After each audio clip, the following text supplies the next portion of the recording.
আপনি আপনার সন্তানকে কেমন প্রতিষ্ঠানে পড়াশোনা করার জন্য দিয়েছেন, যাদের কাছে দিয়েছেন দিন শিক্ষার জন্য? তারা কি আপনার সন্তানকে দিন শেখাচ্ছে, নাকি তাদেরকে ভিক্ষা করা শেখানো হচ্ছে?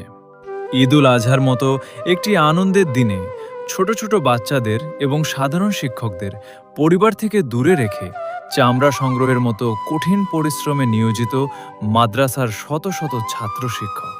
কিন্তু কেন আপনার সন্তানকে পড়াশোনা করার জন্য মাদ্রাসায় টাকা দিচ্ছেন না? তাহলে কেন তারা আপনার সন্তানকে দিয়ে চাঁদা উঠাবে, কেন কালেকশন করাবে? আগেকার যুগে ধান, চাউল ও চামড়া কালেকশন করা হতো। এখনকার যুগে মানুষ এগুলা পছন্দ করে না। মাদ্রাসার ছাত্রদের দিয়ে বাধ্যতামূলক কালেকশন করানো যাবে না, ঘোষণা দিয়েছেন আল্লামা মাহমুদুল হাসান যাত্রাবাড়ী। মাদ্রাসা ছাত্রদেরকে পবিত্র ঈদুল আজহার দিনে কোনো প্রকার কাজ কাম অথবা কালেকশন করানো যাবে না। কালেকশান এটা মানুষ আগের মতো ভালো চোখে দেখে না।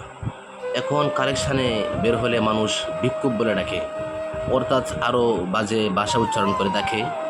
একটা সময় ছিল আগেকার যুগে উস্তাদেরা কালেকশান করছেন, কিন্তু এই যুগে এটা মানুষ আগের মতো এটা ভালো চোখে দেখে না। আগে মানুষের মসজিদ মাদ্রাসার প্রতি যতটুকু মোহাব্বত ছিল, এই যুগে এতটুকু নেই। এই জন্য আমি বলবো আপনারা কালেকশান বন্ধ করে দিন।